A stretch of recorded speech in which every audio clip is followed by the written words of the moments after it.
Hey y'all, so it is Money Monday and it's also income tax season as well as student refund season. So I wanted to give you a few tips on how you can use this money to get ahead this year. But before I get started, please be sure to like, share, and subscribe to my channel.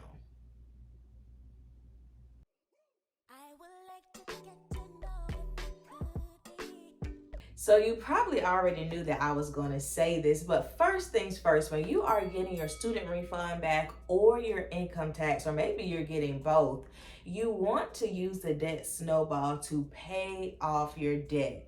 If you don't know, the debt snowball is basically a method to pay off debt. It's what I use to pay off $43,000 in 22 months, and it worked like a charm for me. I listed all my debts from smallest to largest. Your girl was not worried about interest rates.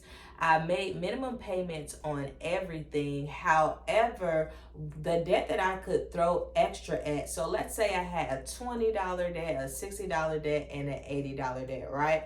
I paid off that $20 debt and then I rolled that payment into my $60 debt, and then so on and so forth to where my snowball got bigger and bigger, and it just helped to knock all of my debt out. Once each year, a lot of us get this money, and, I remember a time where a few months later, girl, I couldn't tell you what happened to it, okay? But don't let that be you this year. Use that money to get debt out of your life. All right, next thing, get ahead on some bills, right? If you are getting a large tax refund, or maybe you got a large, student refund, use it to get ahead on bills. Maybe that is paying your rent, a month in advance. Maybe it's paying, that car note, 2 months in advance. Whatever the bill that is that you know that you would like to get ahead on, just to have that peace of mind and so that you can stack some more money, do that with your student refund or your income tax refund.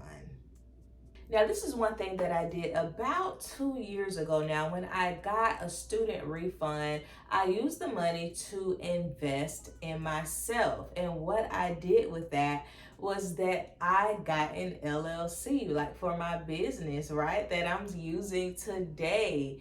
And, I think so many times, we forget to invest in ourselves. Maybe you're not, a business person, you don't want to be an entrepreneur. I get it. But how else could you invest in yourself? Is it paying for a semester of courses? Is it taking, a course that you really wanted to take to learn a new skill? What does that look like for you? It is so important to invest in yourself so that you can have the skills that you need for years to come. Take care of business as well. So what do I mean by that, right?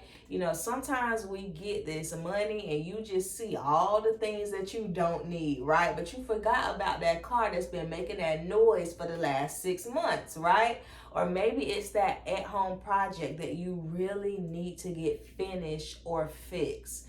Take care of business, whatever that means to you. I remember there was a time where I used my income tax just to do some maintenance on my car.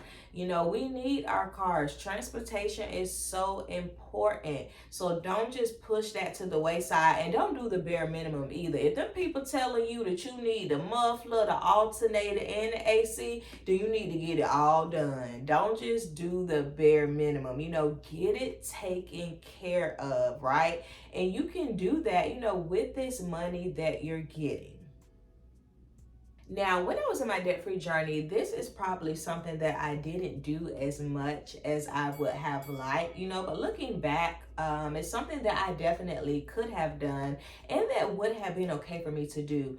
And that is doing something for yourself within reason, okay? So maybe that's getting a massage. Massages are not that much. Maybe that's getting, your hair done. Maybe that's buying, a nice dress or a nice, pair of shoes, or even taking yourself out for a nice dinner. but do something nice for yourself. Of course, put a dollar amount on it, be firm on that, but it's also always a good idea, to just show some self-love to yourself because you deserve it, right? Listen, if you are tired of being broke, you tired of being in debt, I want you to shop my $5 e-guide. The link is in the description box below as well as pinned in the comments. And if you want to know more about money and how you can be a better steward of your finances, click this video here. Bye.